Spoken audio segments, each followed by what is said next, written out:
السلام علیکم دوستو، امید کرتا ہوں آپ سب خیریت سے ہوں گے۔ دوستو، جب بات ہو ہم ٹی وی کے ڈراموں کی تو ناظرین کی ایک بہت بڑی تعداد ہر ہفتے ان کا انتظار کرتی ہے، اور ان دنوں جو ڈرامہ سب سے زیادہ دھوم مچا رہا ہو، جس کی کہانی پہاڑوں کی وادیوں جیسی سرسبز لیکن اندر سے اتنی ہی بے پراسرار اور الجھی ہوئی ہو، وہ ہے ہم ٹی وی کا سپر ہٹ ڈرامہ زنجیریں۔ اور آج ہم بات کرنے والے ہیں اس کے ایپیسوڈ 27 کے بارے میں۔ یہ ایپیسوڈ کہانی کا ایک ایسا موڑ ہے جہاں پرانے راز کھل رہے ہیں، رشتے امتحان میں اور جذبے اپنے عروج پر ہیں۔ تو کاپی پین سنبھال لیجئے، بس آرام سے بیٹھ جائیے، کیونکہ ہم اس ایپیسوڈ کی ایک ایک بات، ایک ایک سین اور ہر ایک سسپینس کو تفصیل سے ڈسکس کرنے والے ہیں۔ ویڈیو کو پورا دیکھیے گا، کوئی بھی حصہ مس مت کیجیے گا۔ تو چلے باقاعدہ آغاز کرتے ہیں دوستو۔ ایپیسوڈ 27 کا آغاز ایک عجیب سی بے چینی اور سسپینس کے ساتھ ہوتا ہے۔ سب سے پہلے بات کرتے ہیں رابعہ کی، جس کا کردار ہمارے دل کی دھڑکن ساجد علی نے نبھایا ہے۔ اس ایپیسوڈ میں رابعہ کی ذہنی اور جذباتی حالت کو بہت ہی باریکی سے دکھایا گیا ہے۔ رابعہ ایک ایسی لڑکی ہے جو اپنوں کی خاطر ہر طوفان کا سامنا کرنے کو تیار ہے، لیکن اس ایپیسوڈ میں حالات اس کے قابو سے باہر ہوتے دکھائی دے رہے ہیں۔ اس کے چہرے کی اداسی اور آنکھوں میں چھپا ڈر ناظرین کو اندر سے ہلا کر رکھ دیتا ہے۔ وہ سوچ رہی ہے کہ جن رشتوں کو بچانے کے لیے اس نے اتنی قربانیاں دی، کیا وہ واقعی اس قابل ہیں بھی یا نہیں۔ دوسری طرف سربلند کا کردار اس قسط میں ایک بار پھر سے سب کی توجہ کھینچ لیتا ہے۔ سربلند کا غصہ، اس کی انا اور اس کے فیصلے، یہ سب اس قسط میں کھل کر سامنے آتے ہیں۔ وہ جو کچھ بھی کر رہا ہے اس کے پیچھے کوئی نہ کوئی پرانا راز چھپا ہے، لیکن اس کا رویہ اپنوں کے لیے ہی زہر بنتا جا رہا ہے۔ سربلند اور رابعہ کے درمیان ہونے والی وہ گرما گرم بحث، جس میں تلخ جملوں کا تبادلہ ہوتا ہے، اس ایپیسوڈ کا ایک بہت بڑا ہائی لائٹ ہے۔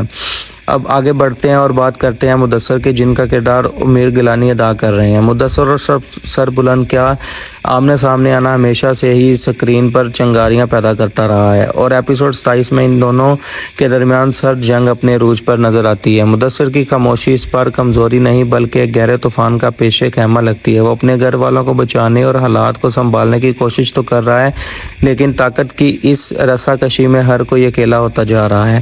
یہیں پر انٹری ہوتی ہے باقی کرداروں کی، جسے شہر بانو اور شیر دل ادا کریں۔ ان دونوں کے درمیان کے مناظر کہانی میں ایک نیا رنگ بڑھتے ہیں۔ شہر بانو کی بے بسی اور اندرونی ڈر کو بہت خوبصورتی سے سکرین پر اتارا گیا ہے۔ یہ دکھایا گیا ہے کہ کیسے ایک معاشرے میں جہاں پرانے اصول اور روایات لوگوں کی گردنوں پر بوجھ بن جاتے ہیں، وہاں ایک باسی کس طرح گھٹنے ٹیکنے پر مجبور ہو جاتے ہیں، اور دوسری طرف زعفران خان کا سایہ پورے پس منظر پر چھایا ہوا ہے، جن کی موجودگی کا احساس ہی کردار کو ڈرا دینے کے لیے کافی ہے۔ ناظرین، اب آتے ہیں اس قسط کے سب سے اہم حصے کی طرف، وہ سسپینس جس نے ہم سب کو اگلی قسط کے لیے بے چین کر دیا ہے۔ اس ایپیسوڈ کے آخری 15 منٹ میں کہانی ایک ایسا خطرناک یو ٹرن لیتی ہے جس کا کسی نے خواب میں بھی نہیں سوچا تھا۔ وہ کون سا راز تھا جو دبا ہوا تھا اور اب باہر آ رہا ہے؟ وہ کاغذات، وہ پرانی باتیں اور وہ دھمکیاں جن کا سامنا رابعہ اور سربلند کو اکٹھے کرنا پڑ رہا ہے۔ ایک خاص سین میں جب رابعہ اکیلی بیٹھی سوچتی ہے اور پچھلی تمام کڑیوں کو آپس میں ملتی ہے، تو ناظرین کو بھی اندازہ ہوتا ہے کہ کہانی کتنی گہری ہو چکی ہے۔ یہ صرف محبت یا نفرت کی کہانی نہیں ہے، یہ طاقت، لالچ اور ان پرانے گناہوں کی کہانی ہے جو نسل در نسل پیچھا کرتے ہیں۔ یہاں ڈائریکٹر شہزاد کشمیری اور رائٹر فرحات اشتیاق داد کے مستحق ہیں کہ انہوں نے سسپینس کو ذرا بھی بورنگ نہیں ہونے دیا، بلکہ ناظرین کی توجہ کو شروع سے آخر تک باندھ کر رکھا۔ تو دوستو، یہ تھی مکمل کہانی زنجیریں ڈرامے کے ایپیسوڈ 27 کی۔ اب سب سے بڑا سوال یہ ہے کہ اگلی قسط میں کیا ہونے والا ہے۔ کیا رابعہ اس طوفان کا مقابلہ کر پائے گی؟ کیا سربلند اپنے غصے پر قابو پائے گا، یا کوئی اور بڑا نقصان ہو جائے گا؟ یہ سب جاننے کے لیے ہمیں اگلے ہفتے کا انتظار کرنا ہوگا۔ آپ کو یہ ایپیسوڈ کیسا لگا؟ آپ کے خیال میں کس اداکار کی اداکاری سب سے بہترین رہی؟ رابعہ کا فیصلہ صحیح تھا یا غلط؟ نیچے کمنٹ سیکشن میں اپنی رائے کا اظہار ضرور کیجیے۔